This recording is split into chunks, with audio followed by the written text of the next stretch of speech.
Olá pessoal, sejam muito bem-vindos a este episódio do Podcast Filosófico, atividade promovida pela Organização Internacional Nova Acrópole do Brasil. No episódio de hoje vamos conversar com o professor Marcelo Silveira, da Nova Acrópole de Curitiba, no Paraná, sobre o Dia Mundial do Teatro e falar um pouquinho sobre essa temática. Olá Marcelo, seja muito bem-vindo mais uma vez aqui ao nosso episódio do Podcast Filosófico. Olá Pedro, olá a todos, muito obrigado, é uma alegria estar aqui novamente. A alegria é nossa em recebê-lo, Marcelo. Então vamos conversar sobre essa expressão artística, essa expressão humana que perpassa por muitas culturas e chega no nosso momento histórico também como uma expressão muito importante, muito válida, com muitos símbolos e elementos filosóficos que a gente poderia analisar por aqui. Então, Marcelo, gostaria de começar te perguntando como podemos entender o processo histórico do teatro ao longo do tempo. Bom, Pedro, vamos ao nosso tema. Acredito que é importante levar à ciência dos ouvintes que a Nova Acrópole, como escola de filosofia e também como organização cultural, tem os seus braços que desenvolvem uma série de vertentes que buscam justamente desenvolver algumas áreas de especialidades humanas, profissionais ou de desenvolvimento vinculadas à filosofia e construindo as relações com a filosofia.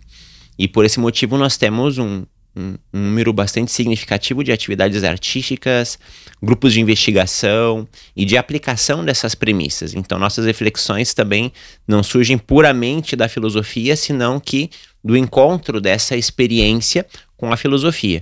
E dentro disso a arte, dentro da arte o teatro, como uma das formas de expressão que nós exploramos muito dentro da nossa escola.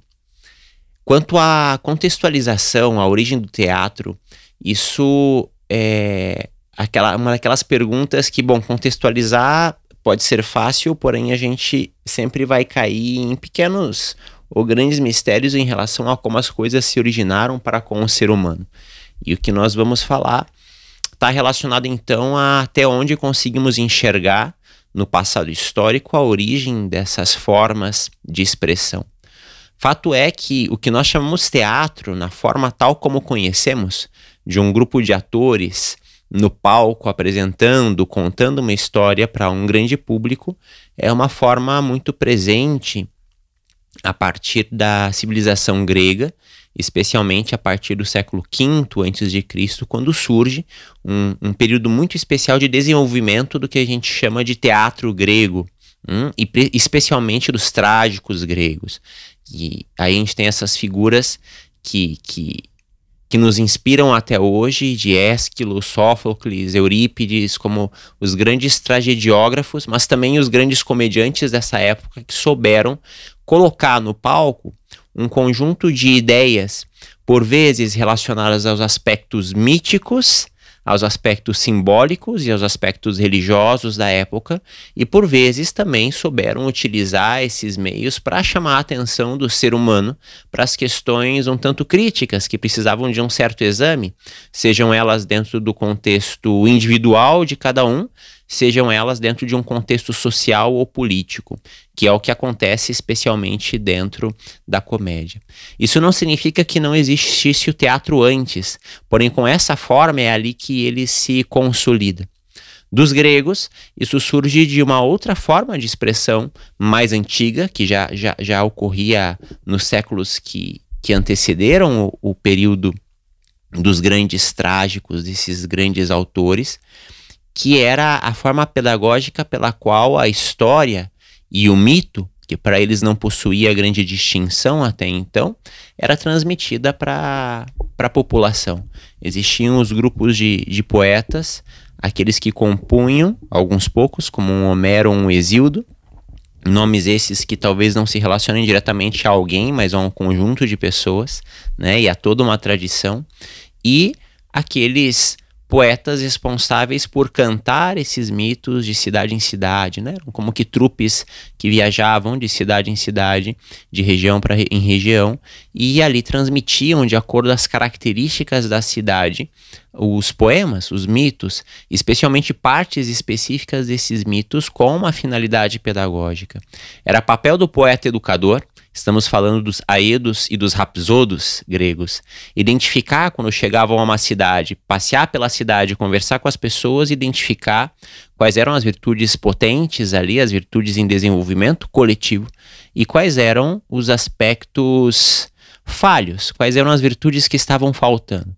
E quando identificavam uma virtude ausente, tratavam de trazer os mitos, os cantos, as apresentações, a partir de pontos específicos que enaltecessem esses elementos faltantes. Esses elementos dos quais aquela sociedade estava carente. Então, se a sociedade estava muito amedrontada, estava lidando com medo ou não estava sabendo lidar com medo, colocando de melhor maneira, iam trazer justamente alguma cena, algum canto que enaltecia e fortalecia a ideia do heroísmo, da valentia, da coragem. E assim, contudo, de tal maneira que a apresentação, que hoje a gente chama de apresentação artística, era antes de tudo uma apresentação pedagógica. Isso é interessante porque muito tempo depois, um grande dramaturgo e filósofo da arte, o Friedrich Schiller, foi amigo, discípulo de Goethe, e volta e meia a gente cita ele aqui nos nossos trabalhos. Ele chega a uma conclusão estudando os gregos e tratando de aplicar isso no palco e na obra literária, de que é importante aprender a dar aos contemporâneos não aquilo que eles pedem, mas aquilo que eles necessitam. Isso pressupõe por parte do artista uma altíssima responsabilidade, porque essa percepção do que o público necessita não pode se dar por mera opinião ou por gosto pessoal. Ela tem de se dar por uma percepção profunda de quais são as necessidades daquela sociedade, daquele grupo, daquele momento.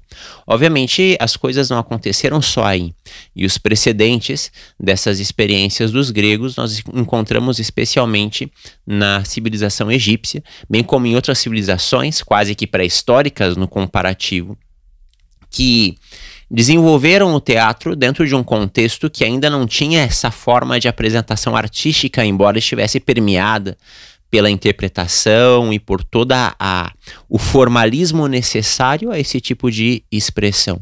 Então nós encontramos, no Egito em especial, os dramas rituais. Que eram os dramas rituais? É importante entender que a civilização egípcia possui uma religião muito ampla, muito rica, ao mesmo tempo muito complexa e muito eclética, no sentido de que cada cidade tinha uma certa liberdade, prestava culto a determinados deuses, não era uma obrigatoriedade que todos seguissem a mesma hierarquia de divindades, digamos assim, entendendo que essas divindades, tanto para egípcios quanto para gregos e outros povos antigos, representavam forças da natureza, leis da natureza, interpretações que o ser humano faz a respeito dessas forças e dessas leis e como ele vai se relacionando com isso. Então, existia toda uma forma ritual de desenvolver isso, que nós encontramos em algumas religiões tradicionais até os nossos dias, os rituais. Esses rituais, eles são fixos e são uma espécie de representação. Quando um sacerdote em determinada religião adentra ao templo com a sua comunidade de religiosos, isso acontece em Oriente e Ocidente, ele traz todo um ritual que é uma forma, que tem começo, meio e fim, um momento para cada coisa, um momento dos cantos, das orações, das mensagens que são transmitidas. A depender da cultura que nós estudamos, isso segue presente até hoje, existem danças rituais, geralmente relacionadas com danças circulares, porém, essas coisas elas não são aleatórias, elas buscam representar essas forças e essas leis com as quais estão tentando tomar contato. Daí que falar de teatro é o mesmo, ou da origem do teatro, é o mesmo que falar da origem da música, da dança e da poesia. Para os antigos essas coisas não eram distintas. No nosso momento um poeta é um poeta, um ator é um ator, um músico é um músico e um dançarino é um dançarino. São coisas distintas. Mas para os antigos e para muitas correntes que trataram de se balizar nessas referências tradicionais, música, teatro, dança e poesia são como que 4 expressões de uma mesma coisa, um contato com ideias e uma transmissão dessas ideias, uma tradução dessas ideias através de símbolos passíveis de serem compreendidos pelo público, por aquelas pessoas que se relacionam com essas apresentações. Daí que, observando os astros, o movimento dos astros, que tendem sempre ao movimento movimento elíptico ou circular, começamos a dançar de forma elíptica ou circular, repetindo ou imitando esse movimento, ou o movimento do balanço das árvores, ou o movimento da própria natureza nos seus ciclos de estações. Essa representação é uma forma de integrar-se a essas coisas. O que ocorre é que com o tempo nós fomos evoluindo e sofisticando a maneira de realizar essas representações e adentramos em uma dimensão que já não é puramente religiosa, mas que agora também dialoga com a realidade, com a dimensão humana. Talvez na proporção em que também fomos nos dando conta ao longo do tempo que somos humanos e que a nossa evolução se dá dentro dessa característica. E qual é a característica típica do ser humano? Entendemos que a característica típica do ser humano que o distingue dos demais reinos de seres que existem e coexistem conosco é o seu aspecto mental, a sua possibilidade de pensar, de raciocinar, de imaginar, de projetar, de organizar através da mente, de perceber através da mente. Todos nós nos movimentamos dentro de uma dimensão mental e, consequentemente, nos movimentamos dentro de uma dimensão simbólica. O teatro, à medida que toma a forma que nós conhecemos, vai assumindo esta característica. E talvez o melhor exemplo seja justamente o desses grandes dramaturgos gregos, porque a partir daí a gente sai do... o teatro ele não deixa de ser sagrado, mas a gente sai do ritual religioso mistérico, no sentido de leis da natureza que nós desconhecemos e tomamos contato, e começamos a entrar dentro de certas leis próprias da experiência humana. Os antigos chamavam a isso, e muitas tradições chamaram a isso, quando se trata das grandes leis da natureza, a tratativa dos grandes mistérios, são as grandes forças com as quais nos relacionamos, embora não conheçamos perfeitamente bem, e quando entra na dimensão do humano, os pequenos mistérios. E é interessante porque os gregos souberam dimensionar muito bem isso através do teatro pela perspectiva humana, a percepção do humano em relação aos grandes mistérios e a percepção humana em relação aos pequenos mistérios. A percepção em relação aos grandes mistérios está presente fundamentalmente nas obras trágicas. E a percepção dos pequenos mistérios está fundamentalmente desenvolvida nas obras cômicas.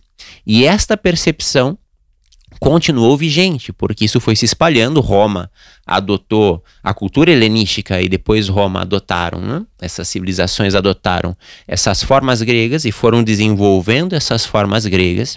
E isso também chega ao Oriente, não estou entrando aqui em detalhes dos teatros, por exemplo, que foram desenvolvidos posteriormente. Isso é posteriormente no Japão, na China, na Índia, que possui um sistema quase que idêntico ao egípcio, e isso prevaleceu durante muito tempo. O desenvolvimento disso junto com a dança e com a expressão estética, na Índia chama-se Natya Shastra, no Japão nós temos algo muito interessante que é o teatro no. Enfim, onde nós pesquisarmos nós vamos encontrar essas formas, e é um pouco difícil qual surgiu antes e qual surgiu depois. O que ocorre, já que estamos falando de contexto, é que a partir da Grécia, essas coisas começam a tomar uma direção quase que única, ainda que mantendo as suas atribuições próprias. E nós nos relacionamos de maneira mais direta com a cultura ocidental, onde o teatro foi tomando essa forma e, por vezes, renascendo a partir dessas formas. Para dar um salto, porque existe todo o trabalho no período chamado medieval, né, em que continua existindo teatro, porém de maneira bastante, não vou dizer popular, mas bastante diminuída em relação ao que aconteceu em Grécia e Roma. Nós temos uma espécie de renascimento desse interesse no período hoje conhecido como Renascimento, no final desse período em especial. E aí nós temos duas formas de expressão teatral muito importantes que surgem aí. Uma delas é principalmente na própria Itália, quando os renascentistas tratam de fazer um esforço por resgatar o conceito do teatro grego, especialmente da tragédia grega, e colocar a sua forma peculiar e particular. Nesse momento a música vinha evoluindo muito, e eles, estudando os antigos, disso trata o Renascimento, o resgate dos antigos e adaptação para o seu contexto e para o seu momento, permitiu que chegassem a novas formas, e essas novas formas deram origem ao que hoje nós chamamos de ópera. que na sua origem e na sua essência dista bastante das óperas que surgiram posteriormente no século XVIII ou XIX, no romantismo e tudo mais. Que inicialmente essas óperas tinham por objetivo reinterpretar ou trazer novamente os mitos antigos, já ajustados com a mitologia típica da cultura medieval, que são os símbolos do cristianismo. Então há um sincretismo, há um diálogo aí.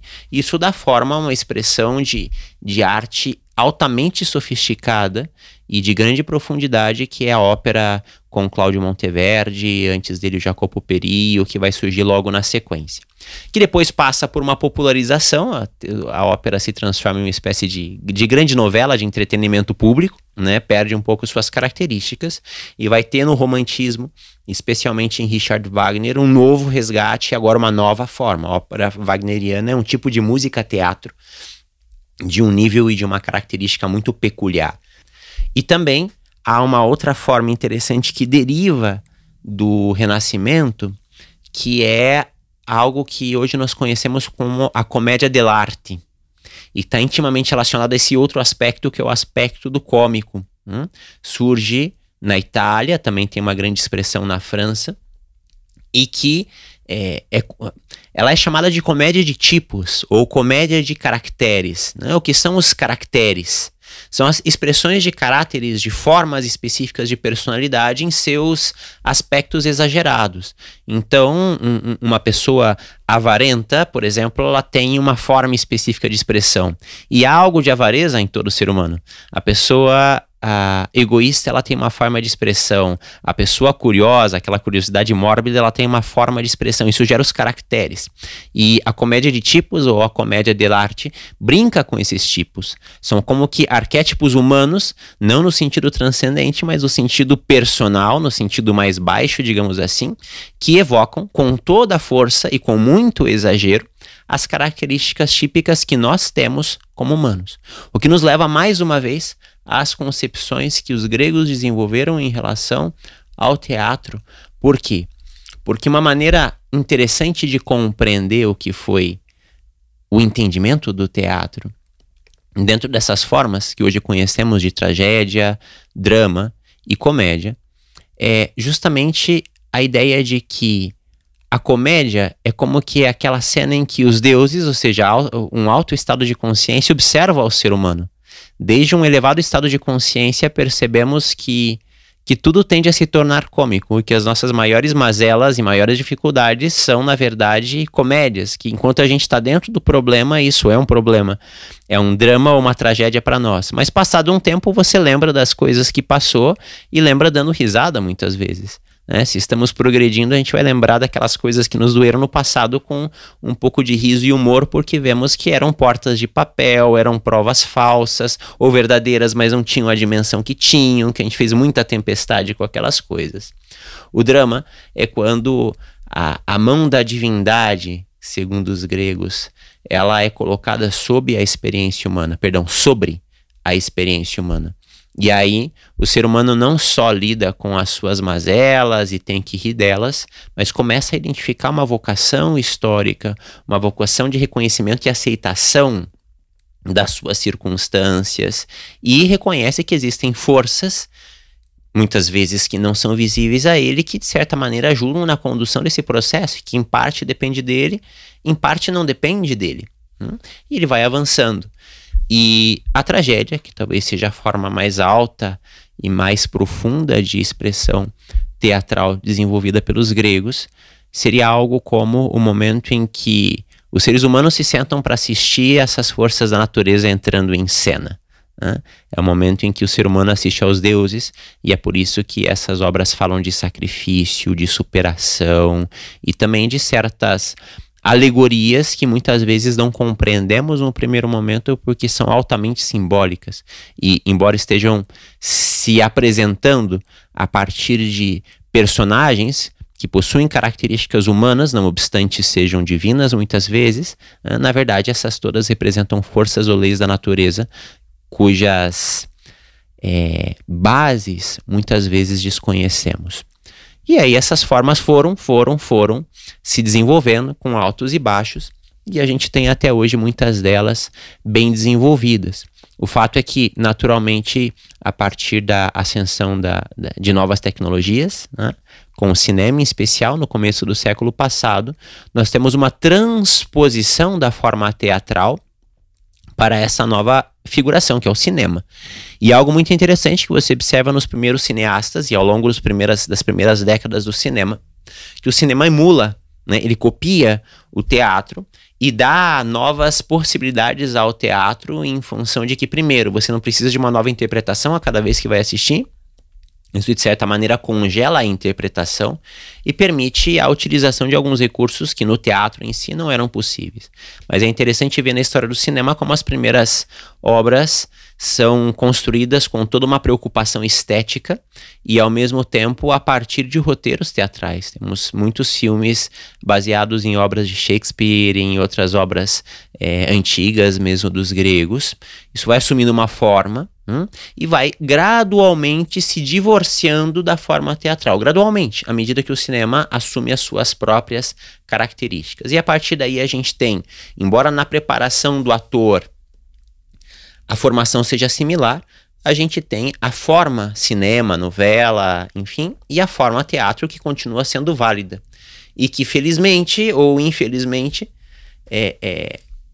infelizmente, na verdade, penso eu, foi perdendo um pouco das suas características por tentar imitar o cinema e tentar imitar as coisas típicas do cinema, que é uma outra forma derivada, né, do teatro.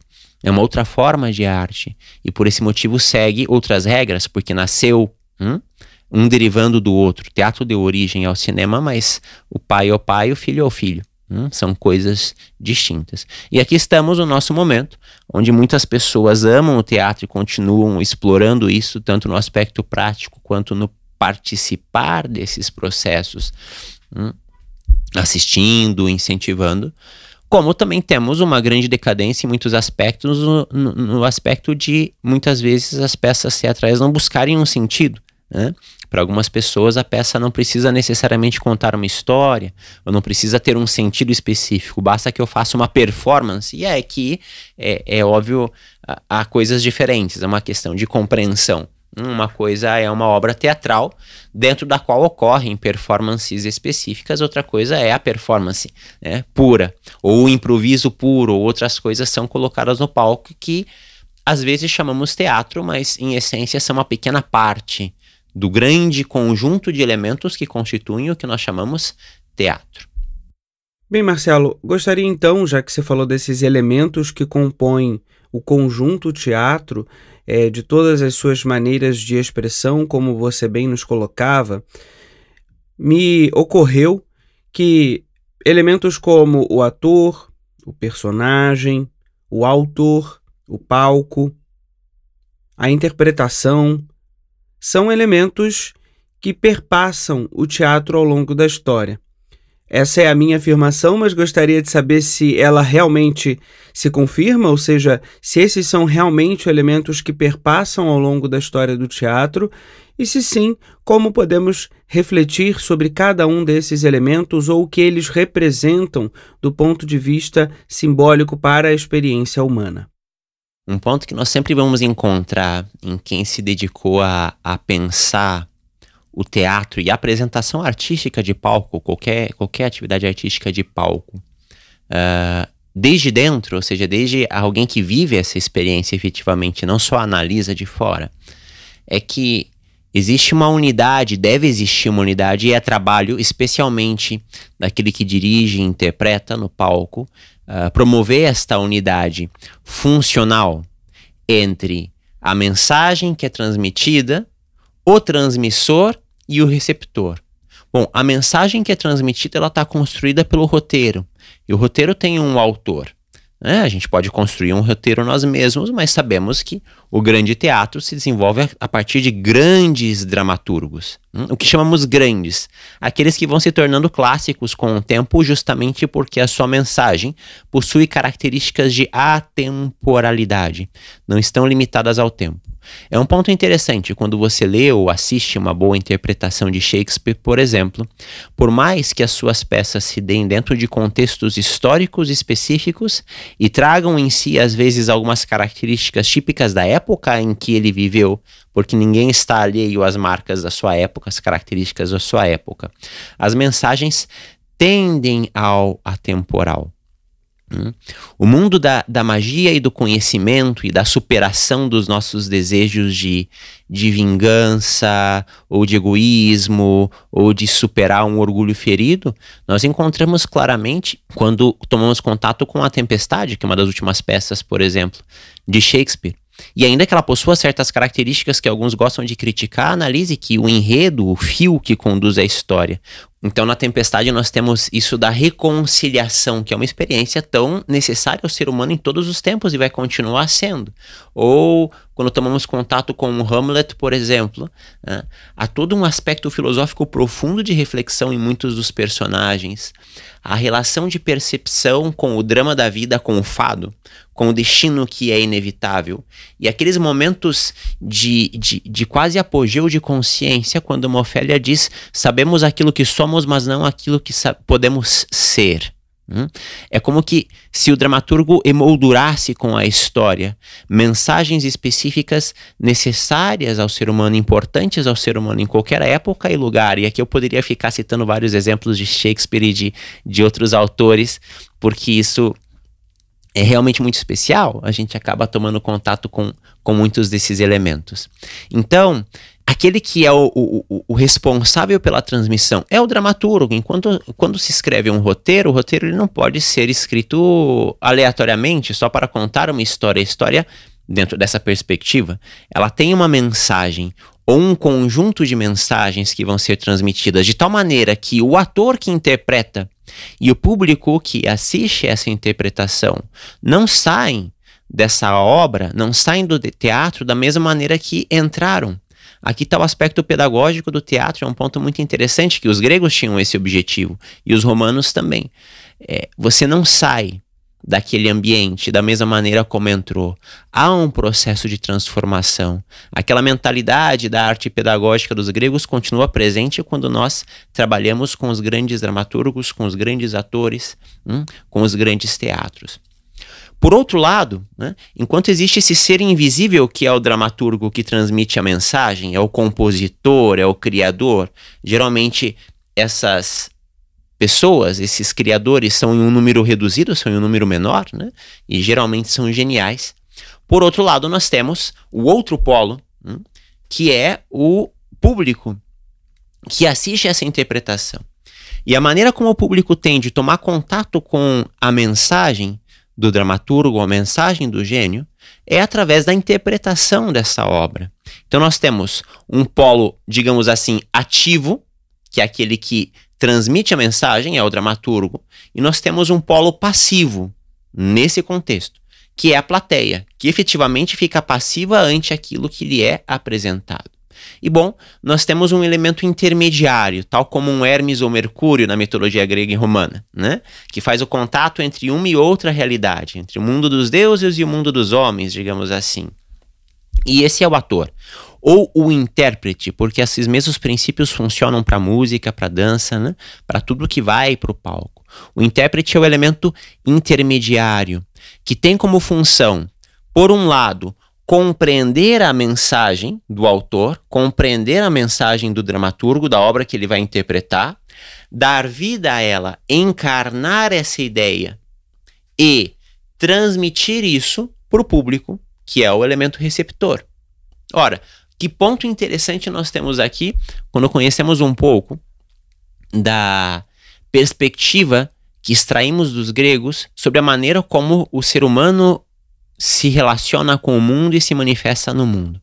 Falavam, de maneira sintética, de pelo menos 3 realidades, né?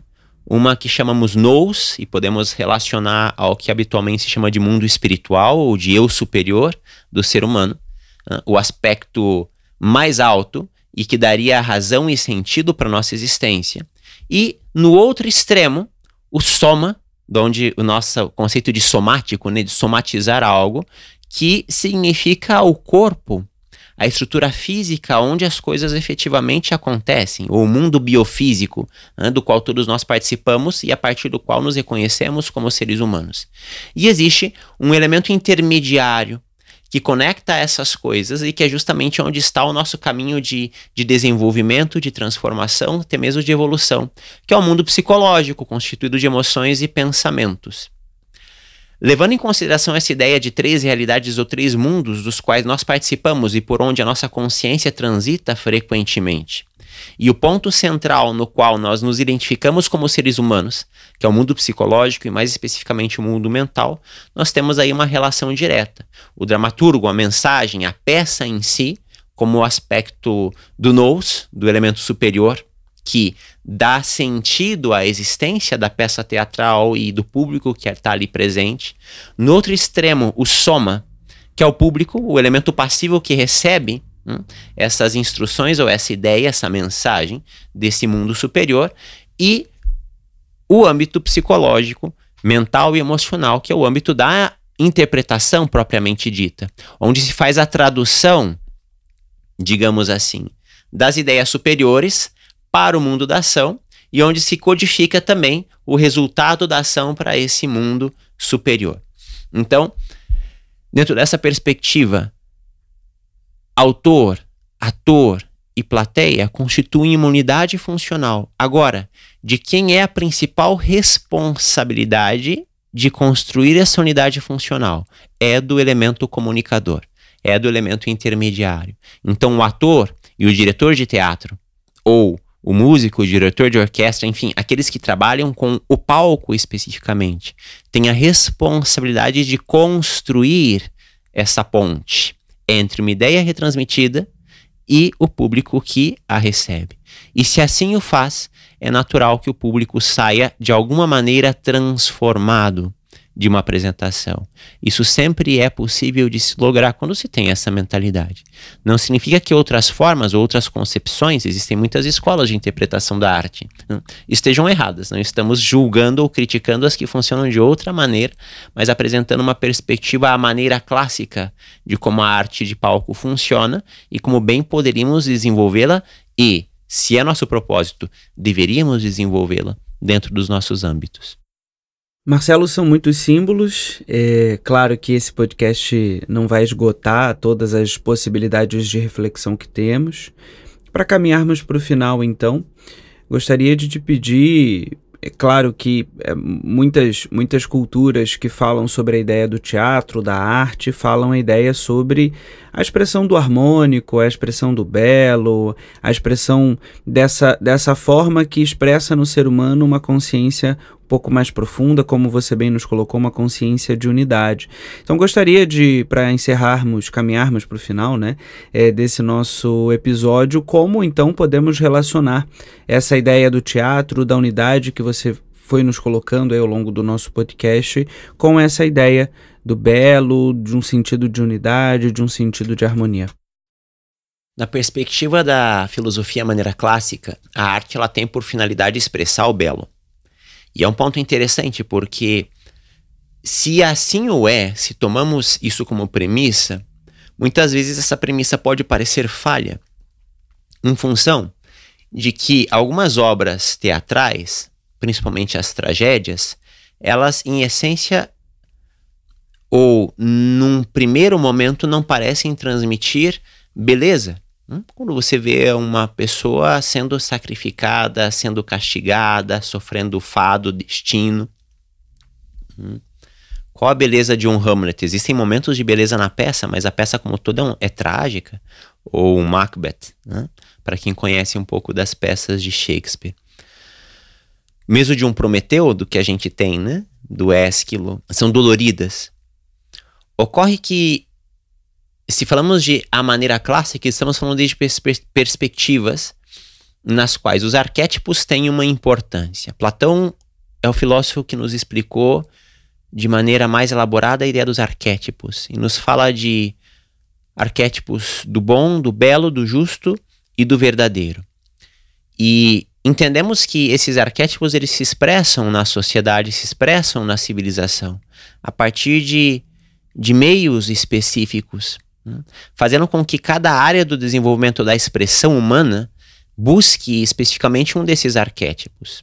Assim, a política buscaria a justiça, a religião buscaria o bom, a ciência buscaria a verdade e a arte buscaria o belo, ou a expressão dessas coisas.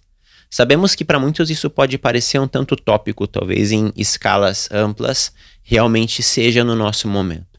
Em pequena escala podemos constatar que é uma verdade passível de ser experimentada, né? A ideia de que esses âmbitos podem sim buscar expressar esses arquétipos.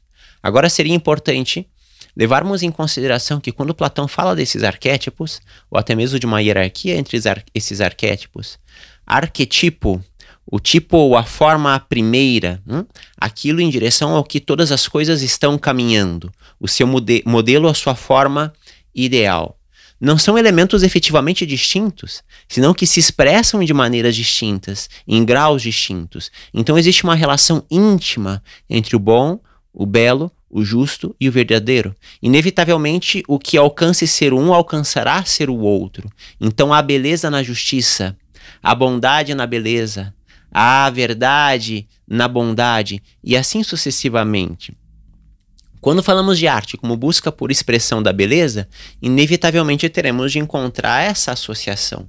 E quanto mais bem desenvolvida a interpretação, a apresentação ou a construção do roteiro da peça, melhor ela expressará esses elementos arquetípicos, sejam os grandes arquétipos que nos conduzem, sejam os pequenos arquétipos, os tipos que eu comentava agora há pouco, com os quais nós temos que lidar e que constituem pequenos mistérios, porque as virtudes e os defeitos são pequenos mistérios com os quais nós estamos lidando a cada dia.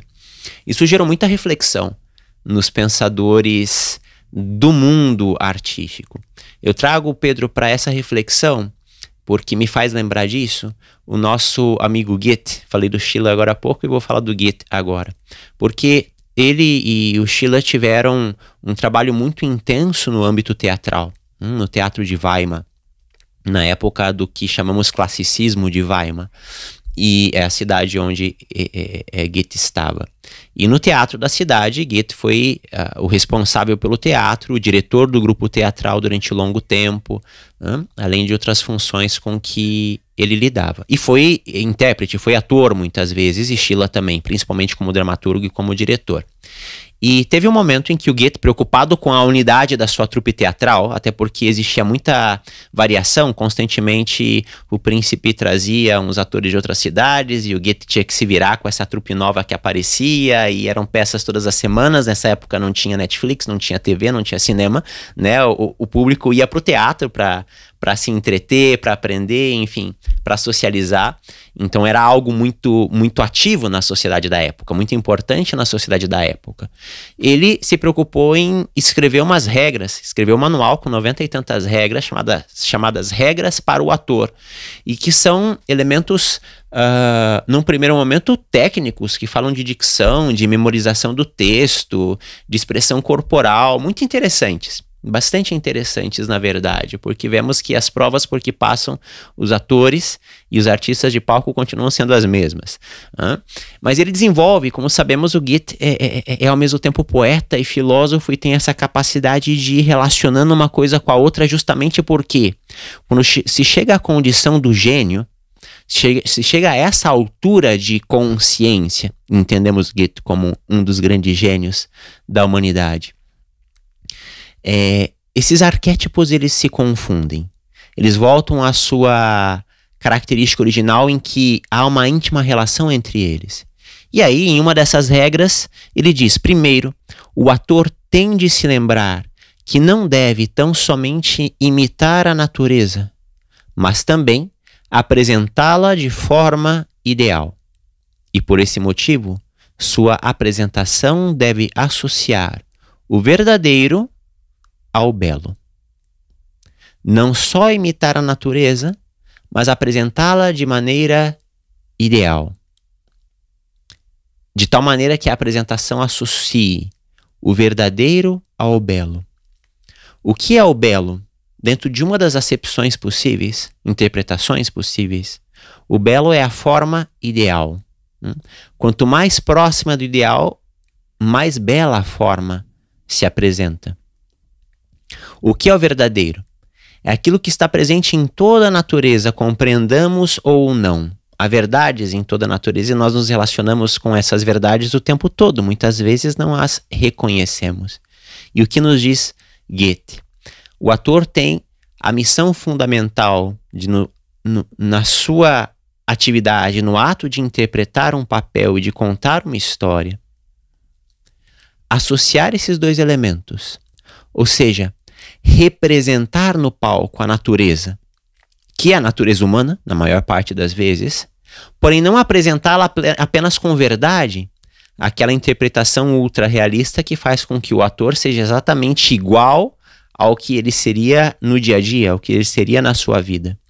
Senão que apresentá-la dentro de um contexto de forma ideal. Ou seja, algo como não interpretar as coisas como elas são, mas como elas poderiam ser. Quando nós pensamos em como as coisas poderiam ser, não no sentido de perfeccionismo, mas no sentido de aperfeiçoamento, como as coisas poderiam ser, nos leva a novas formas, mais luminosas, mais qualificadas, mais elaboradas de expressão. Quando queremos dizer algo importante a alguém, você quer dizer a alguém que o ama ou que o admira, que tem sentimentos profundos, ou agradecer por tudo que tem aprendido com essa pessoa. Lá no nosso mundo interno de imaginação, quando pensamos em fazer uma declaração como essa, existe toda uma forma perfeita. Todos já devem ter passado por isso, nem que seja numa declaração de amor, né? Tem a forma perfeita, daquelas da juventude, da adolescência. No momento em que vai se expressar, não consegue, a gente gagueja, se perde, não encontra as palavras corretas e aquilo que era para ser perfeito na nossa imaginação se apresenta de maneira um tanto frágil, um tanto infantil. De maneira parecida ocorre no mundo teatral, e também da oratória e da comunicação. Você memoriza um texto e na sua cabeça o texto tem a entonação, ele tem a carga, ele tem a dicção, ele se expressa de maneira perfeita. E no momento em que você leva isso à cena, né, vai representar isso, parece aqueles teatros infantis de colégio, né, que a gente fala tentando colocar ênfase e aí fica tudo muito estranho, não é mesmo? Meio estereotipado. Isso se dá por quê? Porque no fim das contas o que se apresenta é a nossa forma comum, e a nossa forma comum, infelizmente, na maior parte das vezes é estereotipada. Não percebemos o quanto somos estereotipados. O como uma forma, um jargão, um meme, uma brincadeira surge e de repente nós estamos imitando essa forma, esse meme ou essa opinião, né, de maneira imediata, copiando e expressando isso sem tomar consciência do que estamos fazendo. Efetivamente não é muito fácil ser autêntico e ter formas de expressão autênticas. Isso exige um autoconhecimento muito grande e uma expressão de si mesmo, uma capacidade de identidade muito forte. E o que o Goethe está dizendo aqui é justamente o papel do ator e da arte de nos ensinar essas coisas. Não só como atores aprender isso, atores de palco, mas como atores de vida. Aprender a associar o verdadeiro ao belo, para que cada uma das nossas expressões, gradualmente, cada uma das nossas relações, a partir do nosso olhar, a partir do nosso comportamento, a partir do nosso pensamento, a partir da expressão dos nossos sentimentos, dos nossos planos, dos nossos sonhos, de todas as coisas que fazem parte da nossa experiência humana, adquiram também uma forma que vai se aproximando do ideal do belo. Por quê? Porque quanto mais bela a forma é, mais próxima ela está da sua verdade. E a nossa relação passa a ser veraz, não no sentido inferior em que somos como somos e não podemos melhorar. Passa a ser veraz no sentido de que somos como somos, mas isso é uma expressão parcial daquilo que efetivamente somos. E o que nós efetivamente somos ainda está por se expressar. Constitui um trabalho de arte e de ciência. polir, ordenar, dar luz e brilho à nossa personalidade, ao nosso comportamento, para que o que nós somos efetivamente se expresse, para que não tenhamos aqueles arrependimentos de dizer eu não queria ter dito isto, ou de pensar não queria ter dito isto. Um acúmulo de arrependimentos constitui a expressão ou o sintoma de uma grande dificuldade de expressar-se, de apresentar-se por quem se é. E à medida que aprendemos a nos expressar, a ser quem somos efetivamente no nosso comportamento, com todos esses atributos que eu citava agora, gradualmente nós vamos nos liberando dos arrependimentos e das culpas. Vamos aprendendo a lidar com mais clareza e firmeza com as consequências das decisões e ações que tomamos. E vamos aprendendo a ser mais diplomáticos, mais elegantes, mais assertivos, mais precisos, de pouco em pouco, de degrau em degrau. Mas vamos nos melhorando efetivamente. E aí nós encontramos então essa relação tão íntima entre a verdade e a sabedoria que buscam os filósofos e a beleza que buscam os artistas, porque em última instância são uma e a mesma coisa. Motivo pelo qual filosofia e arte caminham sempre de mãos dadas. Bem, Marcelo, então com todas essas reflexões que possamos encontrar a nossa melhor atuação para conseguir expressar o nosso melhor, o nosso mais único, né, o nosso mais autêntico nos nossos dias e que possamos sair, né, de escutar esse episódio, seja em qual palco da vida for, que a gente consiga gerar a melhor experiência humana. Quero te agradecer pela presença aqui em nosso episódio, nesse podcast especial sobre o teatro. Seja sempre muito bem-vindo, Marcelo, e até as próximas. Até, Pedro, eu que agradeço pela oportunidade. Um grande abraço a ti e a todos os nossos ouvintes. Bem, pessoal, para aqueles que quiserem conhecer a filosofia como a arte de viver, podem acessar o nosso site, que é o nova-acropole.org.br/podcast. Por lá você ouve este e os demais episódios do nosso podcast filosófico. Até a próxima!